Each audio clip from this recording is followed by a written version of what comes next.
rebuilding. The catastrophic failure, a new start. Physically, mentally, our careers, our businesses.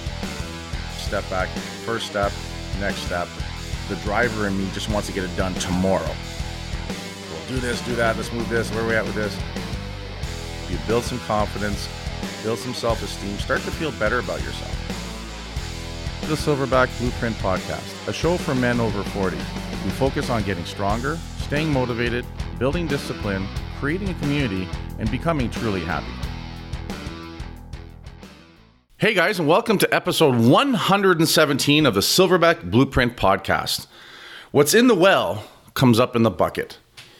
I got to tell you, every once in a while, when you're reading a lot of stuff and you're always working on improving your mindset and the scripts in your head, there's a lot of repetitiveness. There's a lot of the same message. There's a lot of the same quotes being used, and that's good and it's empowering because we want to hear things often, and that's how we build patterns and reinforce thoughts and processes. So super important. But every once in a while, a quote comes up that I'm like, son of a bitch, that's a great one. And this one came up to me a couple weeks ago, and I just fell in love with it. What's in the well comes up in the bucket. I mean, I don't know who said it. Could be around for 300 years. Wells have been around forever. But I thought the symbolism of that, what that represents, and how that made me think of the internal scripts and how we think inside and how we feel inside is the well. And how we act and the things we do is the bucket. And I found that very profound. I found it profound because it was a very visual thing, right? We've all, even if we've never been on a farm, I lived in a house that did have a well, right? And I remember going and dropping the bucket and churning that thing up and doing that. And then later on, we actually had a pump, and you used to have to pump, the hand pump until the water came out, Like I remember doing those things. And really cool, the visualization, even now I'm thinking about it, it's really powerful, is that when you started doing the hand pump thing, you never took the first water because there was rust in the line, there was murk in the line. So you had to pump and pump and pump until it was just clear water.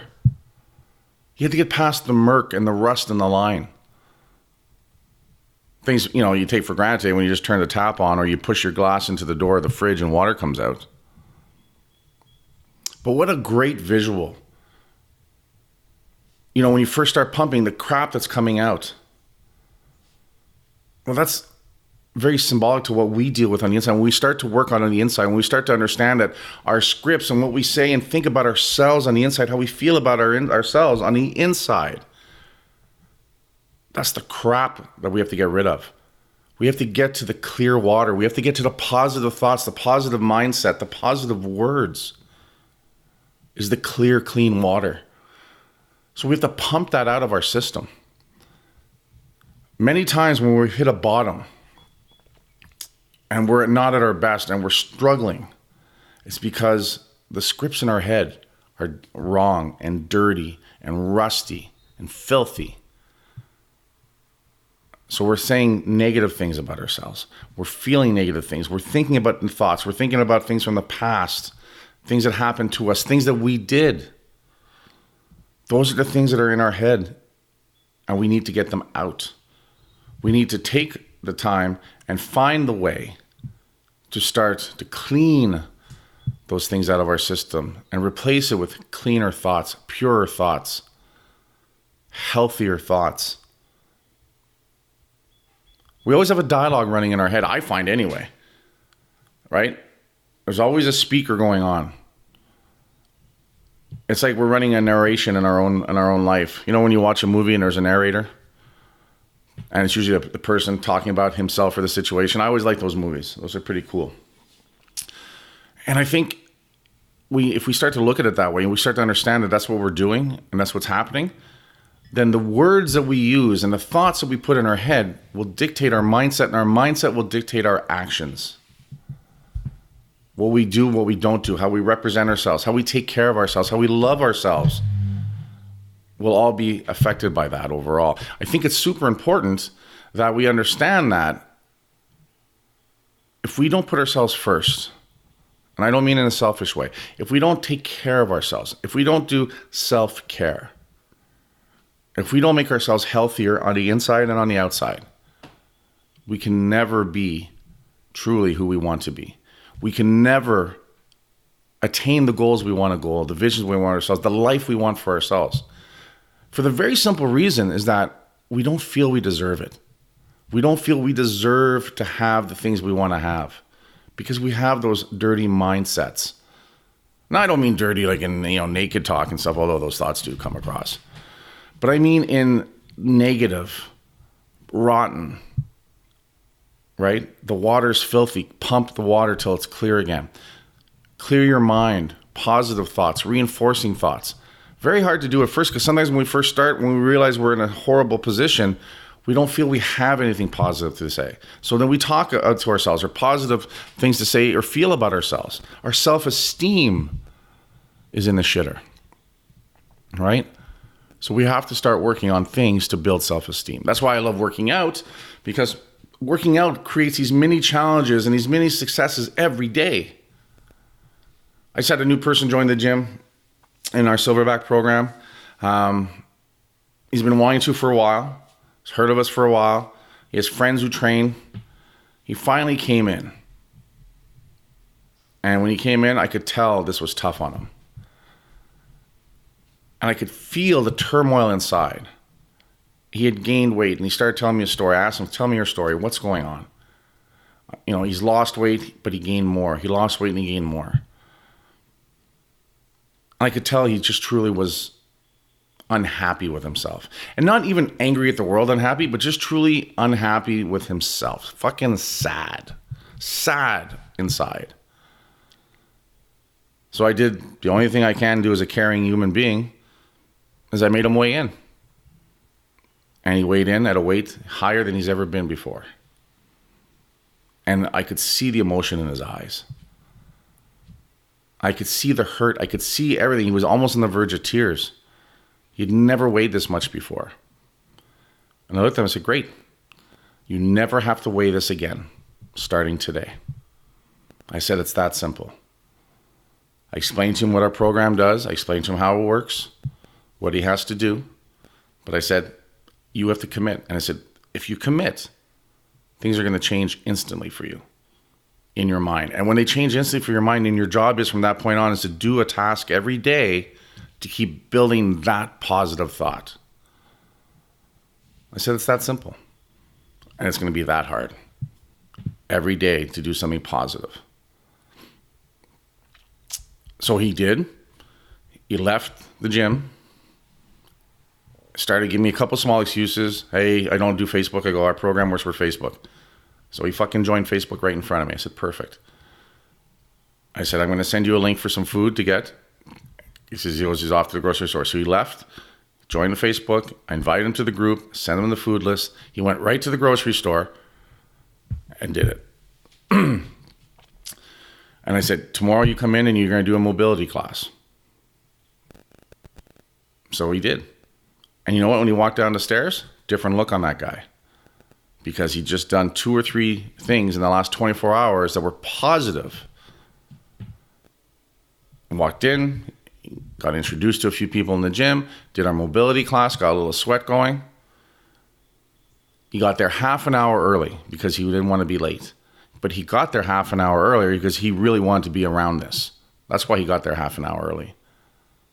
I know it, and he knows it. And it's okay. It's perfect. He's changing his environment. When he left, he thanked me. He shook my hand and he thanked me. And it was a real handshake. It wasn't the same handshake I got from the guy 24 hours earlier. So in a span of 24 hours, you could see a shift has happened. Now, the hard work is going to be maintaining that every day. Maintaining it on the days where you're not in the gym. Maintaining it on the days where the old thoughts come back in. Because right now, that's the bulk of the thoughts going through this guy's head. Because he's been there for a long time. They don't go away overnight. In fact, they're like fucking animals. They're waiting for a way just to fucking barge through the perimeter and get back in. So in a moment of weakness, of tired, stress, they see an opening and those feelings will come rushing in. All of you listening to me know this and have had this happening or are having this happening. You have to fight. We talked in the last episode about the resistance. You have to brace yourself. You have to set yourself up for something positive and successful every fucking day. That's why I talk about rituals. That's why I talk about doing positive things. That's why I talk about working out. It's not about getting abs. If that's what you really want, then that'll happen. But it's in coming in, working out, getting the blood flow, the adrenaline going, working some of that stress out of your body. The chemical rush at the end of a workout, the endorphin release, you feel great. So it's like a ray of sun popping through the dark clouds. Then what you need to do is get more of that and be consistent with that. When we do that, we start to think better about ourselves. But then we have to keep it going. We have to read. When I suggest books to read, even to my staff and to people around me, a lot of them are like, oh, I don't have time to read. It's bullshit. When someone tells me they don't have time to do something that should be done, it's telling me that they don't think it's a priority, not that they don't have time. I'm not here to force anyone to do anything, but I'm not here to bullshit people. I'm here to tell you like it is. When I read, I'm better. When I write, I'm better. When I get up early, I'm better. When I work out, I'm better. It's fucking science. It is at that point where it's scientifically being proven that these things make all the difference. So you have to fight that fucking resistance to do it. You have to break those old habits. You have to understand it's going to be hard work. That's why we talk about these things. Because these things are the real things that have to be dealt with to be successful. Once you start to be successful and you start to build momentum and courage and self-esteem from that, it can be contagious. But I'll say this right now, and I think a lot of people don't want to talk about it. And a lot of people that talk about improving and stuff don't talk about it enough. It is fragile. Success is fragile. Self-esteem is fragile. We have to constantly work on it. Do I believe there's a point in time where I'll be to a level where I feel so much more enlightened, so much calm, so much more peaceful with myself that won't be a concern? I do believe that's going to happen. But right now, it's a daily fight and a daily battle, and it's easy to lose a day. It's easy to lose a week. We've all been there. Some of you listening are there right now. In AA, one day at a time. You know, it's a mantra, but it's true. It's true. It's really true. I'm sober today, not because I'm not drinking. I'm sober today because I'm working on improving myself. And I still have lots of work to do. I still have things to improve. And when I get to a tough situation, some old things want to come back up. Some old feelings want to come back up. But that's the fight. That's the thing. That's the fragility I'm talking about. Is that a word? Fragility? I don't know. It is now. Right? That's how fragile things are. You have to fight to protect it. If something's important to us, we fight to protect it, don't we? Our home, our family, our loved ones, our spouses. Hopefully, we feel that way. Hopefully, if there was a moment of danger, we would put ourselves in front of that danger between us and the people we love. So we need to love ourselves to that level, that we do that. I don't hang out in bars anymore, but I go to bars if there's an event or a function. But I won't hang out because that was what I used to do.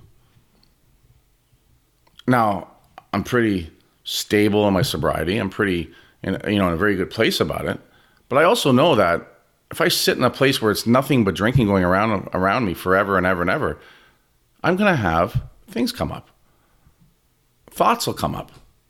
So why put myself in that situation needlessly when it's not needed? It's the same when we do the reverse. Put yourself in a better situation. Is it going to feel awkward? Yes.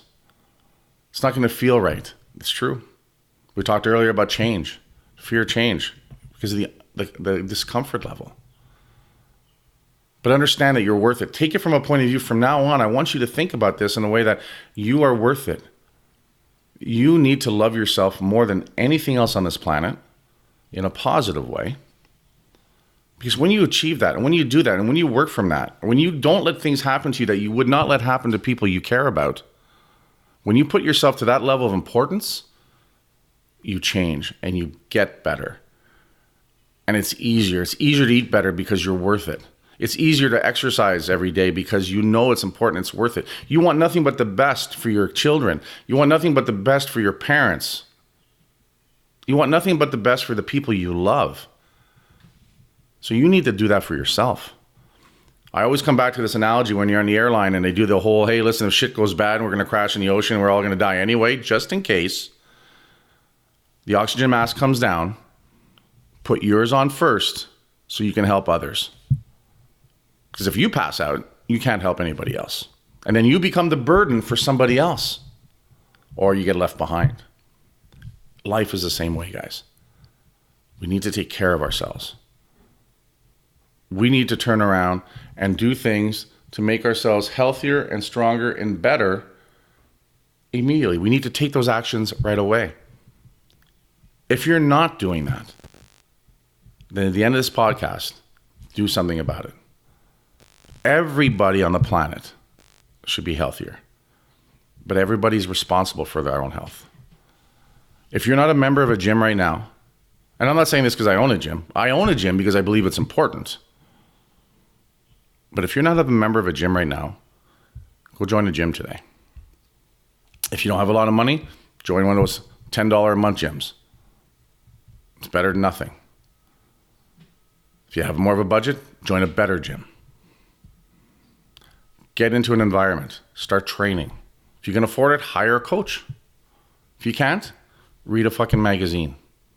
Go online saying beginner workout. Type that in. Start. It's that simple.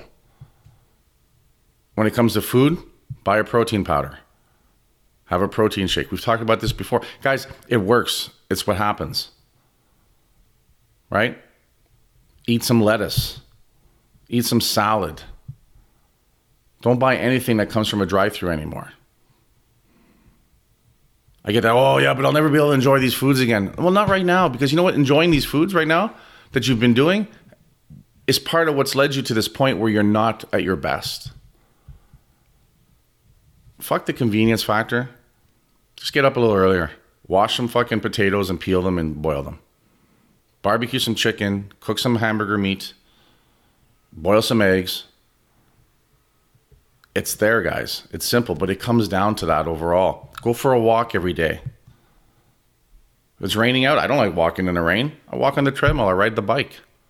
But just do it every day. Understand that that has to become your job and your priority, is that you need to exercise 20 to 30 minutes every day. I couldn't work out this morning. My daughter needed a ride to school, so I did that. I'm going to go into the gym this afternoon. I'm going to ride the bike for half an hour. It's that simple. Even for me, when I get really busy, it's easy to slip up and say, oh, I didn't train today. And I work in the gym. But when I focus on at least half an hour activity every day, I feel better. I move better. And when I feel better and the blood's flowing and the oxygen's flowing and stuff and the adrenaline's releasing, you know what? I think better. I'm better prepared. I have a much better day. My productivity 10 times. When I sit down and I write and I journal and I spend 10, 15 minutes, even at the minimum. I usually try to spend 30 to 45 minutes on my journal, but sometimes it's only 5 or 10 minutes because I've got a day's happening. Life has thrown a couple things at me. It makes the difference. The days where I miss, I string a couple of days together where I haven't hit the morning rituals, I'm human, it happens. I feel the difference. What's in the well comes up in the bucket. How we feel on the inside, what we're thinking about on the inside comes up in that bucket. If it's turmoil on the inside, it's turmoil on the outside. If there's drama on the inside, there's drama on the outside. We're getting into fights. We're pissed off. We're being mean. Because that's what we're feeling on the inside. So we need to change that. We need to calm the waters inside. We need to clear things out. I'm a loud guy. I like to curse. That's never going to change. Nor do I want it to change because that's who I am. But my message and what I say is very different now. I've always been a pretty positive guy, but internally I was a raging fucking lunatic.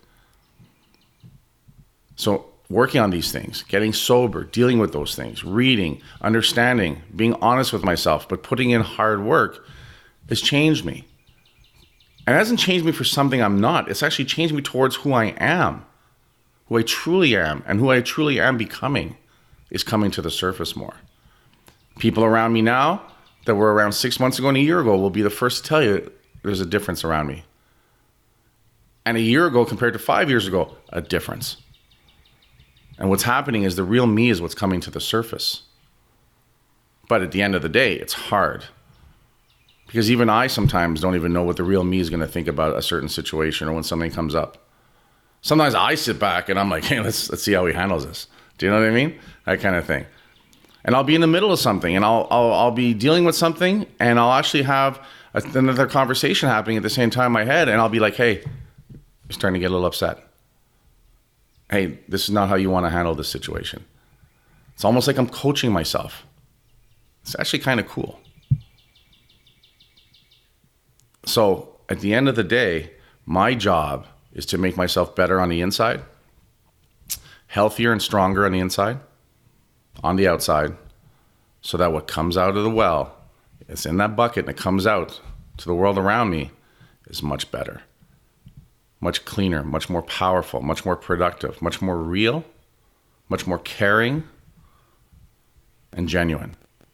Those are weird words to say if you're a big tough guy. But you know what? They're the real words. And those are the things that make the big difference. So remember that, guys. Think about that visualization. What's in the well comes up in the bucket. Clean your fucking wells out. That's all I have to say about that for now, guys. Head on over to iTunes. If you can, please leave us a 5-star rating. Leave us a little review. Head on over to hostilegear.com. Use the code word Silverback to get 20% off. I was just showing Luke some really cool long sleeve tees because eventually it is going to get a little warm for a hoodie. I personally don't believe it, but we got some nice baseball tees coming out with some cool shit on it. Check those bad boys out. Like I said, use the code Silverback, get 20% off. And as always, guys, work hard, motherfuckers. And I'll talk to you guys later.